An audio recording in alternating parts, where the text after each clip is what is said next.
Ustedes no saben quién es ese, ¿verdad? El de lentes no soy yo. Él es mi papá y el que está ahí en brazos soy yo. Tendría como unos 2 o 3 años, me imagino. Sí, era bonito antes. Eh, Era bonito. Pero quería contar algo que me contaron ayer. Tenía otro mensaje preparado en realidad para hoy, pero quiero compartir esto. Hoy día el Señor me despertó a las 2 de la mañana, 2:30, y no pude dormir. No pude seguir durmiendo. Y me pasa cada cierto tiempo que el Señor me dice, yo quiero predicar hoy día. Y tengo esta palabra que es para los padres en realidad. Si tú eres papá, o no eres papá, pero esta palabra creo que es una palabra para la iglesia y que creo que necesitamos escucharla todos, pero en particular los que somos cabeza del hogar. Voy a comenzar con una historia que alguien me contó ayer. No voy a mirar quién me contó, pero cuando lo diga, lo vas a ver, esa persona quién fue que me lo contó. Alguien me contó que un pariente de él, andando en moto por aquí por el cerro, se cayó y se fracturó el cráneo en 3 partes. Sus familiares recurrieron a él y su esposa para que oraran, para que los visitaran. Hubo cadenas de oración, visitas y cosas así. Y el Señor milagrosamente lo sanó. Le salvó la vida, lo restauró, milagrosamente lo salvó de la muerte, en realidad. Y en ese momento también, en ese proceso, todos los parientes que no eran convertidos hicieron un compromiso con Dios y manifestaron su deseo de acercarse a Él. Hicieron una oración para recibir a Cristo y todas esas cosas. El poder de Dios se había manifestado en un milagro poderoso. Sin embargo, al poco tiempo y sin que ninguna circunstancia medie, ellos no perseveraron en esa decisión. Dejaron su compromiso y volvieron a sus vidas de siempre. Alejados de Dios, aunque creyendo, pero sin una fe que tenga alguna sustancia, alguna consistencia. Y cuando esta persona me contó esto, yo pensaba, ¿por qué ocurren estas cosas? ¿Por qué ocurren estas cosas? ¿Por qué? No sé si usted conoce en su entorno a alguien que Dios le ha hecho tremendos milagros y que se han ido, se han alejado. ¿Alguien conoce eso? ¿Sí? ¿Alguna persona? ¿Sí? Alguno podría decir, sí, yo. Pero está bien, no levante la mano. Guardamos su privacidad. Pero cuando eso ocurre, uno se pregunta, ¿por qué? ¿Por qué? Ahora, ¿por qué hay veces que personas experimentan grandes milagros o Dios les habla de una manera especial, sin embargo igual se alejan? Si uno piensa también en uno mismo ha visto milagros ocurrir en su vida. No sé. Si alguien ha visto algún milagro ocurrir en su vida, levante la mano. Wow. Pero muchas veces, ¿por qué después de ocurrir cosas tan poderosas, de repente nos alejamos? Como dicen los evangélicos, nos enfriamos. ¿Por qué?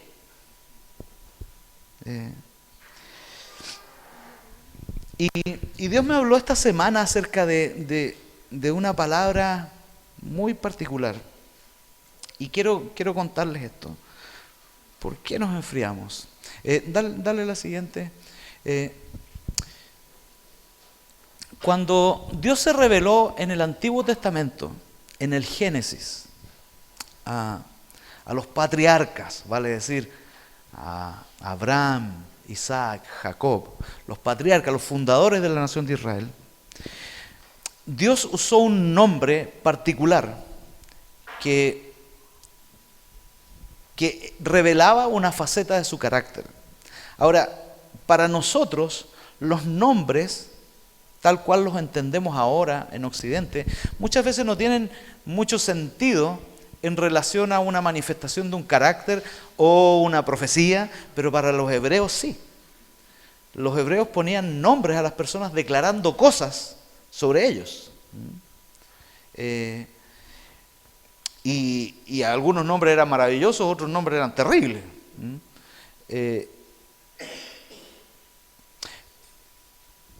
Por ejemplo, Dios le cambió el nombre a gente. ¿Se acuerdan? Por ejemplo, a Jacob, que era uno de los patriarcas, le dijo, después de que peleó con el ángel, le dijo, yo te voy a cambiar tu nombre, ya no vas a ser más Jacob, que quería decir mentiroso, sino que vas a ser llamado Israel, el que pelea con Dios y vence. O sea, el nombre traía una carga de identidad muy fuerte para las personas en la cultura israelita. Y Dios mismo, en su palabra, decidió revelarse con distintos nombres en distintas épocas. Y a los patriarcas, hablando del Génesis, Abraham, Isaac y Jacob, Dios se reveló con este nombre. En Génesis 17:1 dice, cuando Abraham tenía 99 años, el Señor se le apareció y le dijo, yo soy el Dios Todopoderoso. Vive en mi presencia y sé intachable.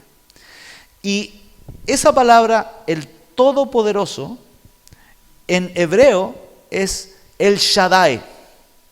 El Shaddai. Y eso quiere decir, literalmente quiere decir poderoso, pero cuando uno ve el contexto de la Biblia, la palabra El Shaddai no era solamente poderoso, alguien que tiene fuerza, sino todopoderoso, que todo lo puede. Entonces, yo soy el Dios Todopoderoso. Y la gran mayoría de las veces que Dios se reveló a los patriarcas en Génesis, Dios usó esa palabra, El Shaddai.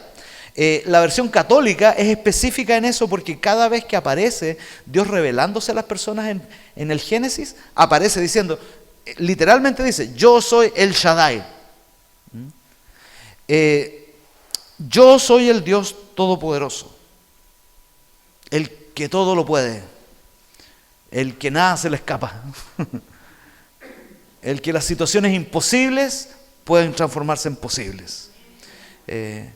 Aquel que da de comer al hambriento, aquel que viste de gloria al menesteroso, yo soy el Dios Todopoderoso. Al que te salva de la muerte, yo soy el Shaddai, el Todopoderoso. Ahora, ustedes ven la relación que los patriarcas tenían con Dios, era una relación que denotaba que ellos creían en un Dios todopoderoso. De hecho era como si los hombres no vieran nada más de Dios. Cuando uno lee el Génesis pareciera que los hombres no hubiesen visto nada más de Dios que dos cosas, sus manos y su boca. Porque Dios les hablaba y después hacía cosas. Por ejemplo, con Abraham, cuando Abraham fue a sacrificar a su hijo Isaac, Dios le dijo, entrégame a tu hijo a quien amas, en ofrenda agradable a mí. Y Dios fue y lo entregó. Y lo primero que Dios hizo cuando ya Isaac estaba listo para ser sacrificado, mandó un ángel que le dijo, detén tu mano, porque Dios ha visto no solo tus obras, sino también tu corazón.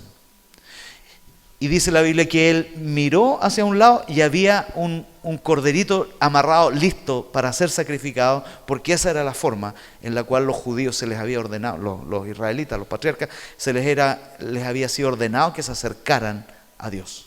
O sea, no solamente Dios les habló, sino que también les proveyó.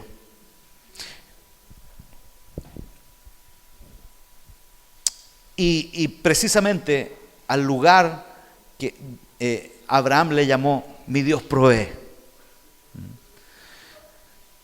Esta cosa del poder era algo muy recurrente en la relación con los patriarcas. Sin embargo, después, la primera vez que aparece Dios diciendo su nombre es en el Éxodo, este nombre que la mayoría de nosotros conoce como Jehová. Los evangélicos lo conocemos como Jehová, los católicos lo reconocen como más cercano al hebreo, Yahvé. Yahvé. ¿Y qué quiere decir Yahvé? Yahvé quiere decir yo soy el que soy. Éxodo 3:14. Por primera vez, Dios ya no se revela solo como el Shaddai, como el Todopoderoso, sino que se revela como el yo soy. Yo soy. Yo soy el que soy. Yo soy el que soy. Hebreos 3:14 dice, es Dios llamando a Moisés desde la zarza ardiente. Dios está llamando a este hombre que había cometido un error terrible. Dios le había hablado que iba a ser el libertador de Israel y él pensó que él tenía que hacer la del Che Guevara y agarró y mató a un tipo, ¿me entiendes? Y eso le valió 40 años sentado en la banca de la iglesia. Tuvo que irse, huir del faraón, porque el faraón lo quería matar. Tuvo que estar 40 años fuera y cuidándole las ovejas a su suegro en el desierto. Y mientras estaba cuidando las ovejas en el desierto, de repente le llamó la atención un incendio que había por ahí, algo que se quemaba. Y se acercó y la voz de Dios le dijo, no te acerques, Moisés, porque el lugar que pisas es santo. Y quiero decirles algo, eso Dios no se lo dijo ni a Abraham ni a ninguno de los patriarcas. Nunca. A Jacob le mostró la visión en sueños, pero nunca le dijo, ¿sabes qué? No te acerques, porque el lugar que pisas es santo. Había aquí un avance en la relación de Dios con los hombres. Ya no era una cosa solamente de ver la mano de Dios y que Dios les provea. Revelación de la santidad de Dios, de la persona de Dios. Que Dios no era el que le hacía los milagros nomás. ¿Qué diferencia hay entre una persona que cree en un Dios solamente de milagros, pero que no se acerca a una persona que sí se acerca a la presencia de Dios? Es que a la persona que sí se acerca, Dios le empieza a revelar cosas. Pero la persona que se acerca al Dios de milagros solamente, vive de milagro en milagro. Y ahí ustedes ven las historias de San Expedito, que hace los milagros rapidito. Y como que Dios mismo, como que nuestra vida espiritual se trata de que Dios me hizo el milagro o no me lo hizo. O me sanó de la uña encarnada del pie o no. O me dio plata o no. O me dio el hijo o no. Y mucha gente, y no estoy hablando solamente de gente no evangélica, estoy hablando de muchos evangélicos, giran su vida en torno a si Dios les da o no les da. Y es como la fe de Génesis, así. El Dios Todopoderoso. Y si no, bueno, no es tan poderoso. Me la tendré que buscar por mí mismo. Pero por primera vez aquí, Dios se acerca a Moisés y le dice, ¿sabes qué? Tranquilo. El lugar donde estás es santo, así que sácate los zapatitos. Partamos por ahí, digamos. Y después, cuando uno lee el Éxodo, yo los invito a leer el Éxodo, porque hay muchos momentos en los cuales Moisés se aparta y empieza a buscar a Dios. Y a veces con rabia, así, cuando Dios ya liberó al pueblo y el pueblo reclamaba, ¿se acuerdan? Dios abrió el mar rojo con el pueblo de Israel. ¿Cómo habrá sido eso, no? Pasar al medio de un tsunami y que no te pase nada. Tiene que haber sido increíble. Pero cruzaron al otro lado y empezaron a murmurar, dice la palabra. Dicen, uy, estábamos tan bien en Egipto. Hacíamos tanto ejercicio, claro, ya cargando los ladrillos para las pirámides y todas esas cosas. Hacían mucho ejercicio. Y comíamos tantas cosas, no tenían ni para comer en Egipto. Pero esta típica cosa de que todo tiempo pasado fue mejor, ¿no es cierto? Entonces uno piensa, ay, cuando yo era niño. Hay gente que me dice, es que era tan lindo cuando uno escribía cartas. Y yo decía, sí, era lindo, pero, o sea, yo no sé si tendría la paciencia para aguantar 3 meses, esperar que me llegue una solicitud por carta en esta época, ¿no? Teniendo la internet, o sea, pero la gente como que recuerda esas cosas como si fueran tan lindas, pero la angustia que de uno saber que necesitaba algo y tenía que esperar 3 meses para recibir una carta, una picante carta. ¿Me entiende? Y como que somos nostálgicos de lo anterior, pero no nos acordamos de que también sufríamos, ¿me entiende?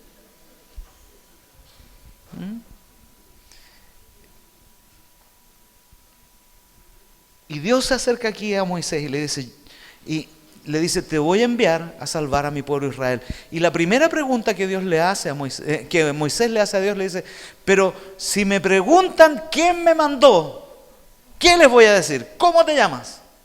Y aquí Dios le revela esto, que no se lo había revelado a Moisés todavía, a Abraham y los patriarcas todavía, sino que por primera vez se lo revela a Moisés. Le dice, yo soy el que soy. Le revela su nombre, que ya no es el Shaddai nomás, ya no es el Todopoderoso, sino que además, yo soy. Yo soy.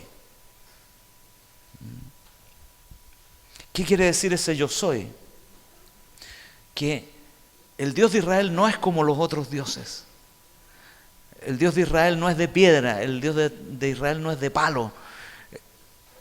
El Dios de Israel es espíritu. Es espíritu. Y es una persona, el Dios de Israel. Esto tiene que ver con la revelación progresiva de Dios. Dios se está empezando a revelar aquí de una forma mucho más personal.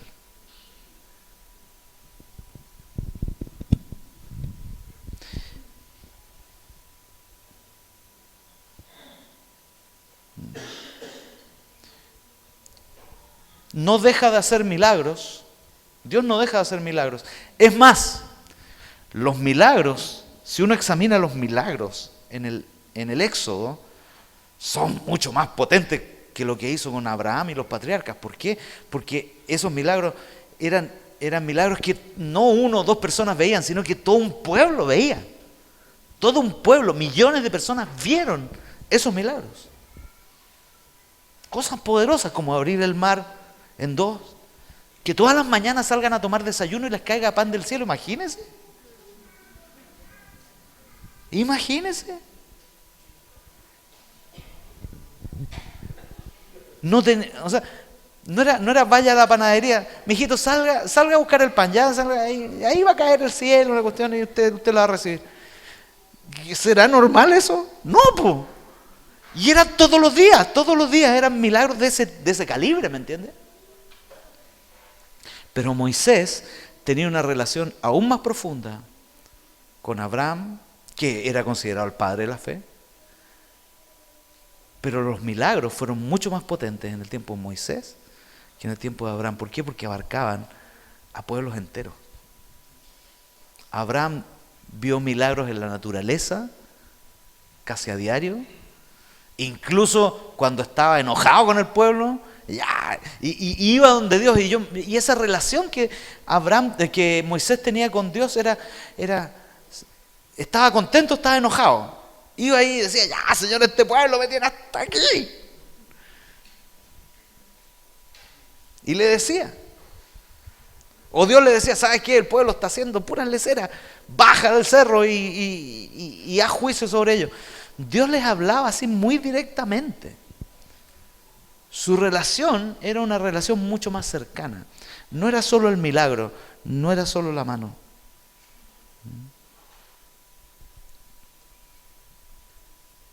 Él derramaba su corazón delante de Dios. Después, cuando hizo el tabernáculo, dice la Biblia que entraba diariamente a su presencia y dice que la nube del Señor se posaba sobre el tabernáculo. Todo el pueblo lo veía. Todo el pueblo veía eso. Y cubría la nube, cubría el tabernáculo. Y después, cuando se levantaba, salía. Y de repente la nube estaba sobre todo el pueblo. Y cuando la nube se movía, ¿qué tenían que hacer todos? Moverse. Y se detenía ahí, ¿y qué tenían que hacer todos? Se detenían. Milagro increíble. Cosas que ustedes no han visto, ni yo tampoco. Pero esas cosas son las que sucedieron. Pero Moisés tenía una relación mucho más... No digo que era más espiritual, sin embargo, él conoció a Dios de una manera más profunda que Abraham, el padre de la fe.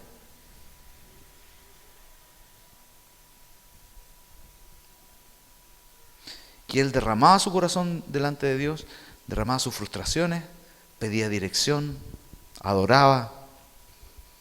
Y había un hombre con él que se llamaba Josué, que estaba siempre con él.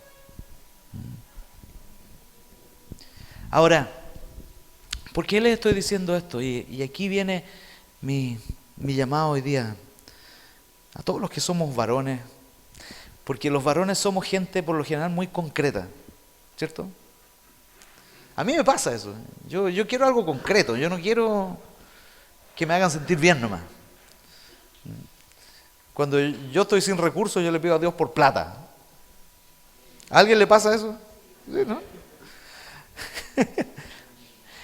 ¿Saben cuál es el único problema con eso? Es que muchas veces tendemos a que Dios sea muy utilitario para nosotros.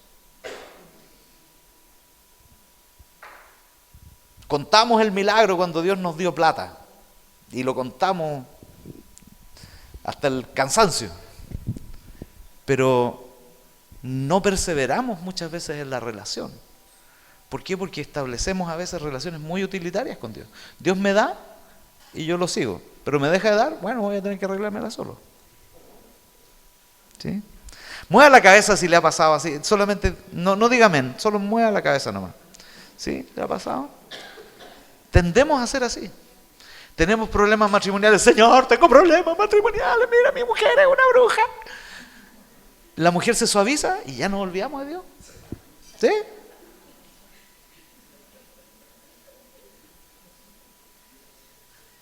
Nos echaron de la pega. Señor, aquí estoy. Padre, tú sabes que siempre te he querido. Y Dios de arriba yo pienso que te dice, ¿seguro? Mira que no te he visto últimamente por acá. ¿Y Dios nos da trabajo? No, es que estoy tan ocupado. Muchas veces usamos a Dios, tendemos a tener una relación con Dios utilitaria. Hay gente que viene a la iglesia cuando viene un invitado. ¿Se ha dado cuenta? Hay gente aquí en la iglesia, y yo lo digo así tranquilamente. Si no eres tú, tranquilo, no te preocupes. Si eres tú, estás ahí en la reunión equivocada porque no vino ni un invitado. Pero hay gente que viene a la iglesia cuando hay un invitado nomás. Eso es utilizar a Dios, ¿me entiendes? Eso es una forma de utilización. Consumismo cristiano. Eso es. ¿Sí? ¿Cómo desarrollar una relación con Dios que sea profunda, consistente? Porque ¿sabes qué? Cuando tu relación con Dios empieza a ser profunda y consistente, empiezas a ver milagros que nunca antes has visto. Empiezan a ocurrir cosas con tu vida que nunca han ocurrido. Y empiezas a ver cosas de Dios que nunca antes has visto. ¿Cómo pasar de una relación circunstancial a una relación consistente? De solamente tener a Dios como un amuleto, o como un psiquiatra, o como un psicólogo, a que Dios sea mi Dios. La respuesta está en el desierto. A Moisés Dios no se le reveló en Egipto. Dios no se le reveló en un palacio. ¿Dónde se le reveló? En el desierto. Solito ahí. Y el desierto en la Biblia tiene dos connotaciones. Uno, tiene la connotación de pruebas. Jesús fue tentado por Satanás, ¿dónde? En el desierto. Israel vagó por 40 años, ¿por dónde? En el desierto. Y fue probado, dice la palabra. El desierto tiene la connotación de pruebas. Y cuando tú quieres profundizar en tu relación con Dios, vas a tener tiempos de desierto. Les recomiendo un libro muy bueno, que un invitado que tuvimos, lamentablemente los amigos que vienen para los puros invitados no van a saber de esto, pero vino un invitado en las vacaciones que se llamaba Penn Clark. ¿Se acuerdan de un gordito alto? Penn Clark. Él escribió más de 70 libros y están todos en internet en español. Así que métanse a internet, paguen la cuestión, no se lo pirateen, páguenle, pobre hombre. Está escribiendo un montón de libros y denle algo. Están súper baratos en realidad. Y él escribió un libro que se llama Bienvenido al desierto. Muy bueno, lo estoy leyendo así de a poquitito. Son esos libros que uno lee de a poquitito. Cuando tú quieres profundizar tu relación con Dios, cuando vas a profundizar tu relación con Dios, vienen tiempos de desierto. Si estás pasando por tiempos de desierto en tu relación con Dios, en tu matrimonio, en tu trabajo, no es que Dios te tenga mala.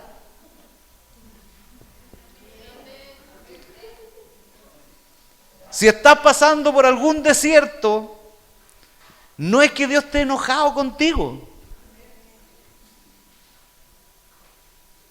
Es que lo que está haciendo, está puliendo tu carácter para que te aferres a Él en los tiempos de desierto. En el desierto, ¿cuántos han estado en el desierto alguna vez? Levante su mano. Oye, que han viajado ustedes, ¿eh? No hay nada que mirar. Es arena nomás. Y una duna para allá. Y uno dice, no, si tiene su belleza el desierto, cae el atardecer y colores. Sí, está bien. Pero después de 40 días en el desierto, yo no sé si a uno le encanta tanto esa cosa media agreste, ¿no? Hay gente que le gusta, bueno, pero una de las cosas que pasa en el desierto es que no hay distracciones. Jesús fue 40 días al desierto a ser tentado por el diablo. No hay distracciones. No tenía celular ahí, no había internet, no había tele, no estaban sus amigos, no había nadie, estaba solo. Y en el desierto es cuando Dios empieza a revelarse. Una de las connotaciones que tiene el desierto en la Biblia son pruebas. Y la otra connotación que tiene el desierto en la Biblia es el tema de la soledad, de la ausencia de distracciones, que te da el enfoque necesario para que tú te enfoques en Él y no en otras cosas. A veces pienso, y esto es un pensamiento muy personal, no quiero que piensen que yo deseo esto, pero a veces pienso que cuando alguno de nosotros no tiene trabajo, a veces tiene que ver con esto. Es como Dios diciéndote, ¿sabes qué? Préstame atención un poquito. Y yo veo cómo algunos de ustedes crecen en su relación con Dios cuando no tienen pega, si se enfocan. Porque hay otros que se lamentan nomás. Dios no me quiere. Pero ¿sabes qué? Aprovecha ese momento para enfocarte en Él. Hay un himno antiguo, más viejo que yo, que dice: fija tus ojos en Cristo, tan llenos de gracia y amor, y lo terrenal sin valor será a la luz del glorioso Señor. Fija tus ojos en Cristo. Fija tus ojos en Cristo, tan llenos de gracia y amor, y lo terrenal sin valor será a la luz del glorioso Señor. ¿Estás pasando por temas de plata, no tienes pega? ¿Sabes qué? En lugar de lamentarte y darte vuelta, fija tus ojos en Cristo. Porque Él te quiere enseñar cosas que de otra manera no te las va a enseñar. No porque Él no quiera hablarte, sino que a veces estás demasiado distraída, para poder escuchar. Hay veces que la enfermedad de un hijo es lo único que nos hace volver a escuchar a Dios. ¿Por qué? Porque no podemos hacer nada más que estar cuidando a ese cabro chico que está enfermo. Y tenemos que enfocar nuestra atención y en los momentos que duerme, poder buscar a Dios. Fija tus ojos en Cristo. Las crisis matrimoniales muchas veces, no es que Dios quiera que tú tengas crisis matrimoniales, es que Dios a veces utiliza esas cuestiones para que tú te enfrentes con Él y te enfoques en Él.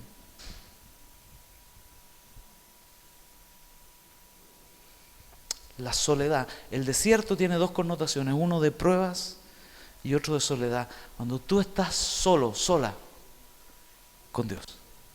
Y eso es lo que Él busca de ti y de mí. Las pruebas y el tiempo a solas con Dios son los que nos lleva a una relación cada vez más sólida con Él. Si nosotros escogemos huirle a eso, podemos ser canutos buenos canutos. Venir a la iglesia, levantar las manos, diezmar, bacán. Si tú quieres eso, genial. Pero Dios tiene mucho más para ti y para mí. Para ser una buena persona no necesitas ser evangélico.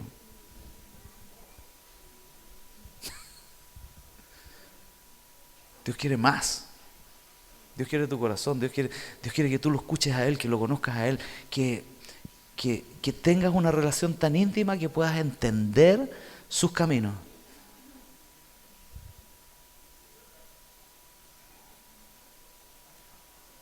Cuando nosotros empezamos a tener esto, es cuando empezamos a ver milagros mayores, cosas mayores. ¿Por qué? Porque empezamos a escuchar a Dios mejor.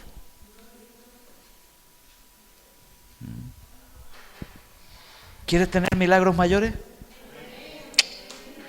Necesitamos escuchar a Dios mejor. Fija tus ojos en Cristo. Están llenos de gracia y amor.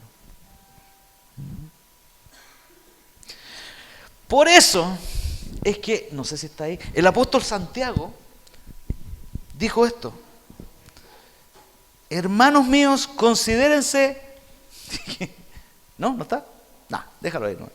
Dice, hermanos míos, dice Santiago 1, para los que están anotando, Vesna no está para anotar, pero bueno. 1, 2 al 4 dice, hermanos míos, considérense muy dichosos cuando tengan que enfrentarse con diversas pruebas. Varones, considérense muy dichosos cuando de repente vayan en la calle y se le cae la benzina al auto. Considérense muy dichosos cuando de repente el jefe te dice, ¿sabes qué? Tenemos necesidades en la empresa y tú no estás en los planes que vienen. Gracias por tu servicio. Considérense muy dichosos cuando tengan que enfrentarse con diversas pruebas, pues ya saben, miren lo que dice, pues ya saben que la prueba de su fe produce constancia. Y la constancia debe llevar a feliz término la obra para que sean perfectos e íntegros. Y miren, dice aquí, sin que les falte nada. Dios promete esto, nada te va a faltar. En medio de la prueba, nada te va a faltar. Nada me va a faltar en medio de la prueba. Nada. Esa es la promesa. ¿Quieres ver más milagros en tu vida? Pide más revelación. Pide más revelación. Eso va a implicar apartarte y estar solo con Él, sola con Él.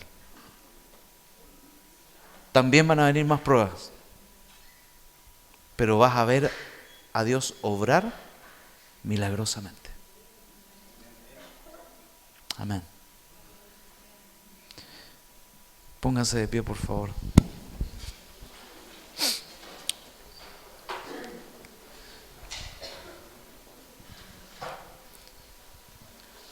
Les voy a dar los 2 puntos que tenía de mi sermón original, ¿ya? Que esto era para los papás. Miren, la Biblia nunca nos muestra ni un papá ejemplar. Examinen nomás para atrás, en el Antiguo Testamento. Abraham, Isaac, Jacob, los patriarcas, siempre tuvieron hijos favoritos. ¿Se acuerdan? Siempre tuvieron hijos favoritos, eran súper pesados. Habían hijos que los querían más y a los otros menos, y se lo hacían notar, ¿me entiendes? O sea, el celular más actualizado se lo daban al hijo preferido. Y a los otros un celular de palo. Y eran terribles. Eran intrigantes, eran manipuladores. David, el dulce cantor de Israel, era pusilánime con los hijos, los dejaba hacer lo que querían. Imagínense, no hizo nada cuando su hermanastro violó a una de sus hijas. No hizo nada. ¿Se dan cuenta? La Biblia nos muestra ejemplos, y en realidad en ese sentido la Biblia, quiero que confíen en la Biblia, porque la Biblia muestra las grandezas y las miserias de toda la gente que aparece ahí. Pero sí nos muestra al Padre perfecto. Muestra a Dios como el Padre perfecto. Muestra a Dios como el Padre perfecto. Y Dios como el Padre perfecto. ¿Y qué hace un padre perfecto? Dios es un Dios generoso. Dios es un Dios generoso. Dios es un Dios generoso. Él, dice la palabra, que si Él no escatimó a su propio Hijo, ¿cómo no nos dará junto con Él todas las cosas? Dios es un Dios generoso. Y segunda cosa, Dios es un Padre amoroso.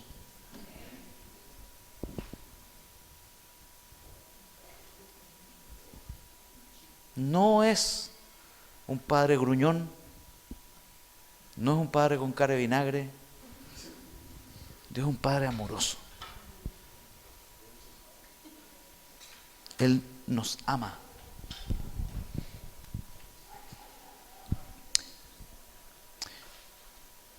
Y aquí viene otra revelación. La palabra de Dios dice que los patriarcas conocieron a Dios como el Shaddai, el proveedor. A partir de Moisés, no solo se le conoció como el Shaddai, sino que se le conoció como Yahvé, como Jehová. Yo soy el que soy. Mostrando su persona.